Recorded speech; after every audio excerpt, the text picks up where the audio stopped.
तो हेलो बच्चों लोग, क्या हाल चाल। तो आज का वीडियो क्या होने वाला है। आज हम लोग पढ़ने वाले हैं homogeneous solution system of equation के बारे में। छोटा सा वीडियो, एकदम छोटा सा।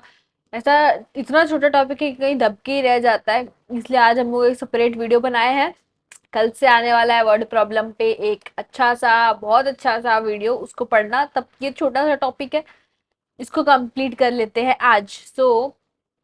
कर दो टाइमर स्टार्ट। आज का होने वाला ये सोल्यूशन, ठीक है। ये question video zero of the solution. देखो अब होमोजेनियस सोल्यूशन होता क्या है, पहले वो समझ लेते हैं। एक इक्वेशन है a1x प्लस b2y, और दूसरा इक्वेशन है a2x प्लस b2y। यहाँ इसमें कुछ मिसिंग दिखाई दे रहा है, कुछ मिसिंग है इस इक्वेशन में। बिल्कुल एक जो है मिसिंग, वो है हमारा c का टर्म, यानी मतलब कांस्टेंट। कांस्टेंट यहाँ मिसिंग है। जीरो जीरो दोनों तरफ है, यहाँ कोई कांस्टेंट नहीं है। या तो हमारा कांस्टेंट जो है वो वेरिएबल के साथ लगा हुआ है, या तो वेरिएबल या तो कांस्टेंट ही नहीं है। ऐसे टाइप की इक्वेशन जो होता है ना, उसको हम ग्राफ पे भी पहचान सकते हैं और वैसे भी पहचान सकते हैं। देख करके तो बहुत इजी है पहचानना।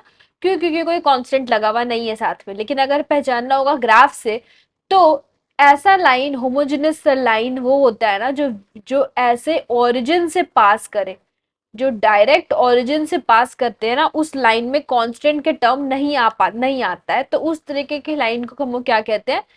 होमोजेनस लाइन कहते हैं। यहाँ कांस्टेंट नहीं आता है।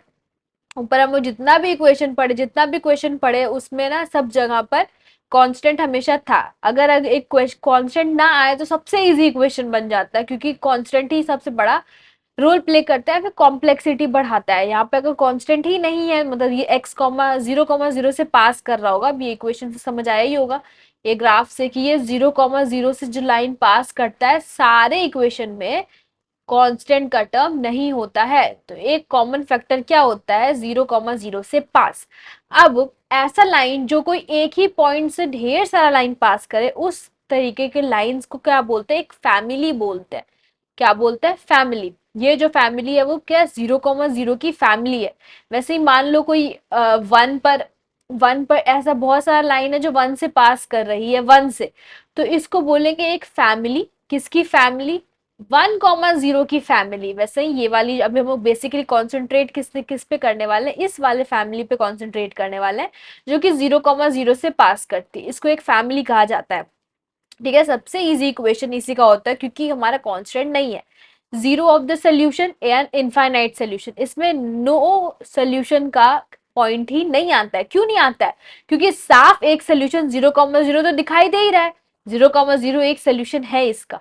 तो अगर जीरो सोल्यूशन का बात आ जाए, मतलब एक भी सोल्यूशन ना आए, उसमें क्या होता है? a1/a2 बराबर नहीं होना चाहिए किसके? b1/b2 के। इनफाइनाइट सोल्यूशन का मतलब ये एक दूसरे को क्या कर ले? ओवरलैप कर ले। इसमें a1/a2 बराबर होना चाहिए b1/b2 के रेशियो के। यहाँ c1/c2, अगर पहले वाला लेक्चर देखे होंगे तो यहाँ पे क्या होना? c1/c2 होना चाहिए था, मगर नहीं है अभी। क्यों नहीं है? क्योंकि c1/c2 का जो टर्म है वो इधर गायब हो गया है। वो c1/c2 जीरो बन चुका है। तो यही था हमारा पूरा। बस इतना ही सा था वीडियो। a1/a2, a1/a2 का रेशियो b1/b2 के बराबर नहीं होना चाहिए किसमें? जीरो सोल्यूशन में। और a1/a2 बराबर होना चाहिए b1/b2 के किसके? इनफाइनाइट सोल्यूशन पे। आ जाते हैं कुछ क्वेश्चंस पर। एक क्वेश्चन करेंगे, बाकी जो है एक्सरसाइज में है वो होमवर्क कर लेना। Find the find the value of k for which the system of equation this and this has non zero solution. Non zero का मतलब क्या होता है? दो ही आते हैं, या तो जीरो आएगा या तो इनफाइनाइट आएगा। मतलब इनफाइनाइट का बात कर रहा होगा।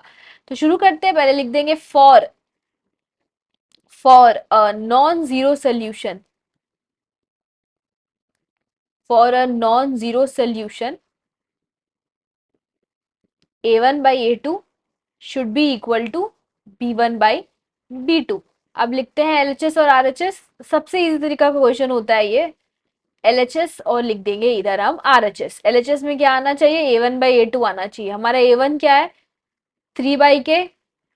और b1/b2 क्या है? b1 5/10। कैसे दीदी? समझ में नहीं आया? समझ में, अगर पिछला क्लास नहीं देखा है तो अब नहीं आएगा, मगर अगर देखा है तो सब समझ में आ रहा होगा कि एक्स और वाई, ए और बी क्या लिखे है। लेकिन एक बार फिर से हम लिख देते हैं, क्योंकि काफी नया नया बात है इसीलिए लिख देते हैं वापस। A1/B2 क्या है, A1A2 क्या है, B1B2 क्या है। A1 यहाँ पर है 3 और यहाँ पर है A2K, और B1 है 5 और 10। ये होता है A1A2 B1B2, ठीक है।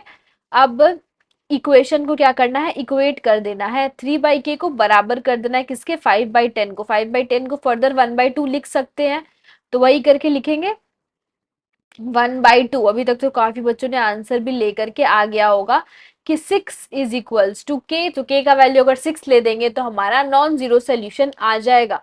तो यही था आज का वीडियो। इसके बाद एक्सरसाइज 3D में आपको कोई भी तरीका कष्ट, परेशानी, तकलीफ कुछ नहीं आने वाला है। एक्सरसाइज 3D, 3C तो पिछले वाला में हो ही जाना चाहिए था। अब अगर 3D बनाने बैठेंगे तो 3D में कोई परेशानी नहीं आएगा, ये गारंटी है।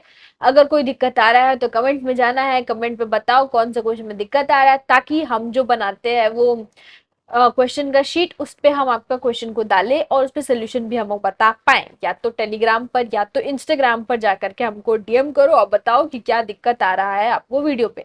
अगला वीडियो आने वाला है वर्ड प्रॉब्लम्स पे। तब तक के लिए पढ़ाई करते रहे। All the very best. Practice करना है और बहुत प्रैक्टिस करना है, ठीक है।